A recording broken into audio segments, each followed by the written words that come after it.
everybody. Mike Missanelli Show on the air. General Knowledge Wednesday, but that's the least of our concerns today. The big concern, of course, is the story that we actually talked about yesterday because it happened right in the middle of our show. And it is the Mike Missanelli Show, and the gang is all here, including Ray Dunn, is back from his for missing a really big day of sports talk with the turmoil that's inside the 76ers. So yesterday when it broke, I think a lot of people were taken off guard and didn't know how to process it. So now, as we process it the day after, we look at this situation, and a lot of people have different opinions on it. A lot of people are focused somehow on the leak of it, which for me doesn't make any sense that how it got leaked. I can tell you how it got leaked. It got leaked from the organization, meaning the Sixers, or it got leaked from an agent of one of the players who thought it would benefit his client for that to get out. I don't know who that might be, but the point is it happened. And the point is that Tyrese Maxey thought it was fine for him to bring it up because he was close to Joel Embiid to call him out on certain things. I wonder if they were that close, though, why Maxey wouldn't have brought this up to him before and why he had to do it in a team meeting. Because if that's my buddy, I go, oh, Holmes, man, listen, I love you, but, you're being late to all this stuff. Like, in a team meeting, then it leaks out there, and then it causes all kinds of different turmoil. Now, I'm not really blaming Maxey, but he had the courage to bring it up, not thinking, I guarantee you Maxey didn't think it was going to blow up like that and get outside the locker room. But if we're looking at that, we're looking at the wrong thing. You got to look inside now on what Joel Embiid is all about.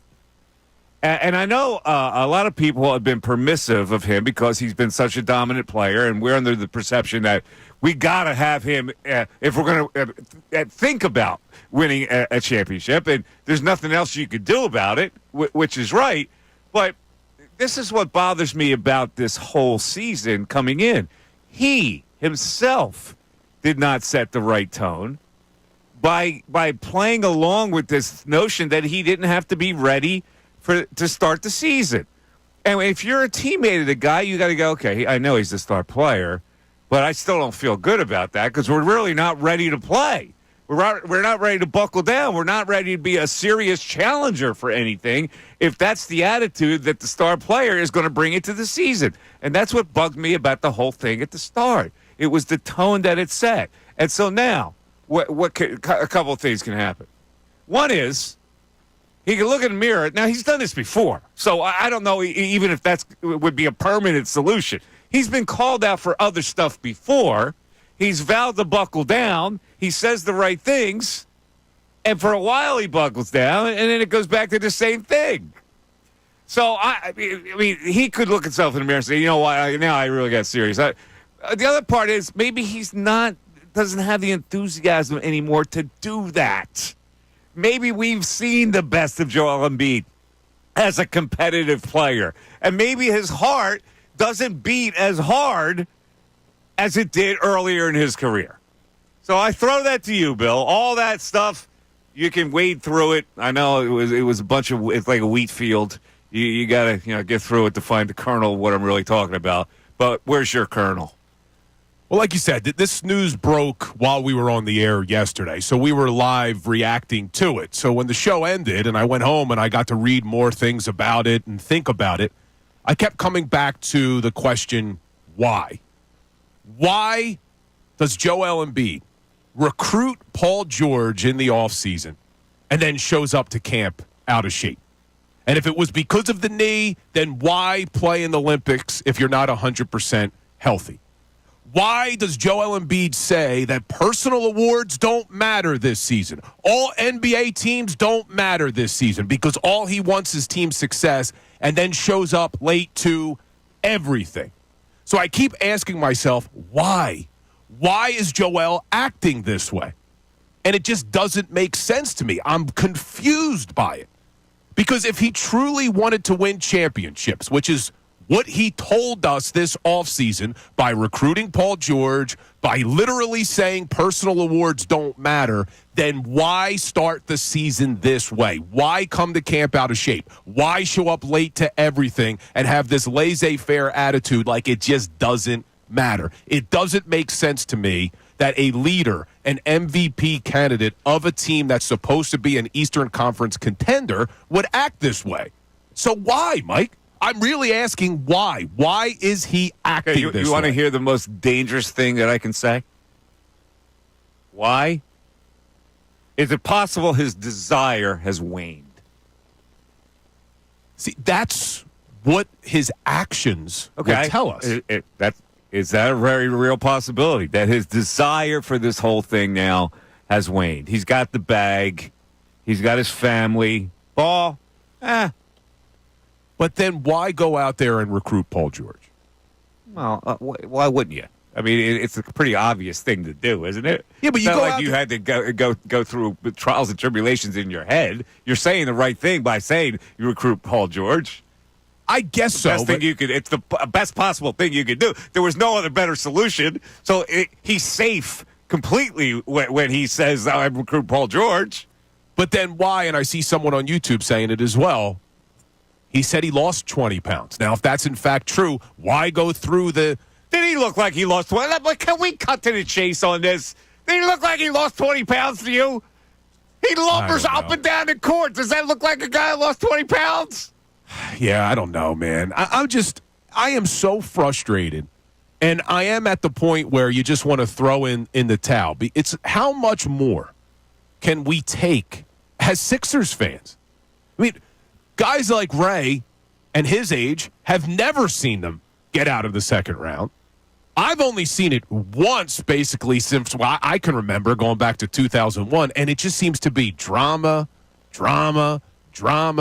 issues, swings and misses on draft picks and free agent signings. And now we think we finally have a really good team. We got a good nucleus of a big three with an MVP caliber guy who's won an MVP before in Joel Embiid. You're surrounding him with Maxey and George and all these bench pieces. And this is what we got to talk about? 13 games into the season, this is how things start? I just don't know how much more I can take of it, Mike. Listen, let me just tell you something about maybe a pro player who has desire. Whose desire hasn't waned. A player whose desire hasn't waned, who now has a free agent like Paul George and has a decent team on paper, although I think that was overrated. But the way everybody else looked at it was a decent team on paper. Don't you then prepare yourself to, A, have a significant weight loss, B, have a significant training process, C, have that to get ready right away to start the season? Well, all that didn't matter to him. And the Sixers put out the notion that it didn't matter to them anyway. It didn't matter to them either. That all that mattered to them was that he would finally be healthy for the playoffs. That's all that mattered. They set a template for him to say, well, I don't have to do any of these things, the significant weight loss, the significant training program. I don't have to be ready to start the season on day one. That means your desire has waned. That means you're not that serious about things. And that's why they have to have a team meeting where it looks like the main topic is Joel's commitment. Showing up late for everything. I mean, see, that is just an inexcusable thing. You could talk about the knee, and we've talked about it. I've tried to give him excuses, and you know that. I've tried to make excuses for why he's out of shape. Maybe the knee's not there. There's no excuse for not showing up on time. There's no excuse for not being present.